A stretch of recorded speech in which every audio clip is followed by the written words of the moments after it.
Hi friends, కొంతమందికి చెప్పదలుచుకున్న ఈ మాట. అరే, మీరు ఎవరికి డబ్బులు ఇచ్చిళ్ళు, ఎవరితో మాట్లాడిళ్ళు ఏంటి? ఓకేనా? మళ్ళీ వినండి.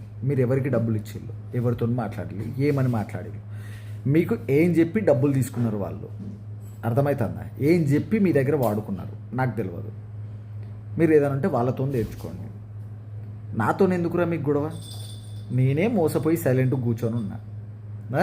మీరు ఇప్పుడు ఏం చేస్తున్నారు అంటే డైరెక్ట్ నువ్వు దాని అది కాదా, దీని ఇది కాదా, నువ్వు దానికి అది కావా అంటే, అరే నేను మొగోన్నో ఆడదాన్నో నమ్మినా మోసపోయినా అయిపోయింది. ఇలా మీరు నా మీద పడితే ఏమొస్తుంది మీకు? కావాలంటే దాని నెంబర్ ఉంది, ఇంటి అడ్రస్ ఉంది, అమ్మ బాబులు కూడా ఉన్నారా బాబు, పోయి వాళ్ళ మీద పడండి. నన్ను కూడా పిలవండి, నేను కూడా వస్తా, వచ్చి మాట్లాడతా. అంతేగాని ఇష్టం వచ్చినట్టు నాకు మెసేజ్లు పెడతా, అది చేస్తా అంటే మాత్రం ఊరుకోని నాకు కొడకల్లారా.